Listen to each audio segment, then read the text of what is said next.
Siyam ka magbanay ang apektado man nagguba ang siyam ka mga stilt house sa upat ka mga barangay ato sa storm surge sa Panglima Sugala, Tawi-Tawi.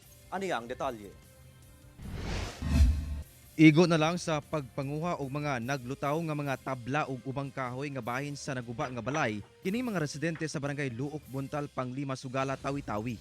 Kini human naguba ang ilang balay diyang gihapak og storm surge o mga dagkong balod pasado alas 2 sa kadlawon adlawng Lunes.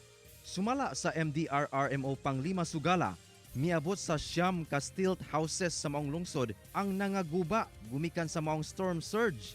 Lakip sab sa mga nangaguba mao ang barangay waiting shed, school stage, barangay guest house, wooden covered court.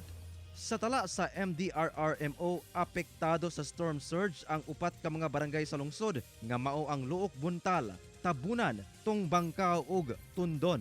Hinuon walay naangol sa itabo. Pag-strike po ng storm surge, pumunta agad yung barangay chairman. Nag-announce po sa speaker ng masjid.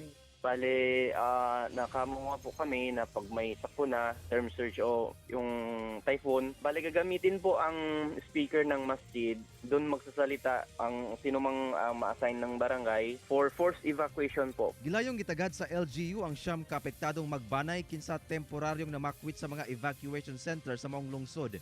Matud sa MDRRMO, epekto gyapon sa habagat ang nahitabong storm surge sa maong lugar. Kauban si Gary Balantay, Efren Mamak, 1 Mindanao.